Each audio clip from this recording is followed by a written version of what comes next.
आज पण खाटकुटचं नियोजन करायचं होतं. त्याच्या मीटिंगला निल्यानं फवं केलं, पण माझ्या वाटेला खरडून आलं. हा मावण्या दुकानदारी करून आलाय म्हणून चिकन देतो म्हणलेला, आता अचानक नाही म्हणतोय. सोबत त्या दिवशी मावना 2 किलो चिकन देतो म्हणलेला ना. हो देतो, आता काय म्हणतोय? आता नाही म्हण लागला बस पोरांचे. नंतर तयार झाला गडी पैसे द्यायला. आलो रफिक भाईकडे डायरेक्ट आणि मटण आणून दिलं मोहण्याजवळ. लगेच विवेक जवळ मसाला न्यायला आलो तर विवेक लागला होता उभ्या शर्टाचं माप घ्यायला. भगुल आणाय गेलतो बरं का घरी. मला तर तांब्या फेकून मारलाय. ह्यो गेलाय तर याला फ्लाइंग चप्पल रिसिव्ड डायरेक्ट. आणि ह्यो आता आलाय आंघोळीलाची पाणी तापवतोय नाही ती बघूल घेऊन. सगळ्यांना 82 शिव्या देऊन गोळा करून निघालो लोकेशनवर. कुठं काठवणात जागा बघितलेली, गेल्या साफसफाई केली आणि मोहन्यांतावर चूल पेटवली. आचारी मोहण्याच होता. दुकानदारी दुपेच्या काहीतरी असलं बनवणार होता. गण्यान जळान आणलं आणि बिबट्यान लगेच त्याच्या भगुल्याला राड लावल्या.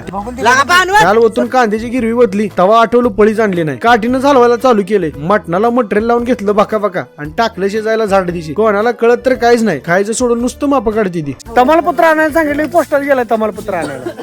शिजल्यासारखं वाटलं का शिजले का बघायला भांडणं लागती ती. आचळंग बचळंग बशीत दही आणि जे खातय मला काय होते रे. बसलो एकदा जेवायला गडबडीने. घट नसला तर चालेल पण घटघट द्या म्हणलं आणि चालू केलं जेवायला. एकदाच कोणाला सुद्धा तिकड लागलं नाही, एकट्यालाच लागतंय. गडी शेंबूड उडून लागला होता हाणायला. एक नंबर झालं होतं कालवण बिलवण एकदम टाकाटक. दोघच दावा सारख्या व्हिडिओ मध्ये, बाकी पोरं गु खाती.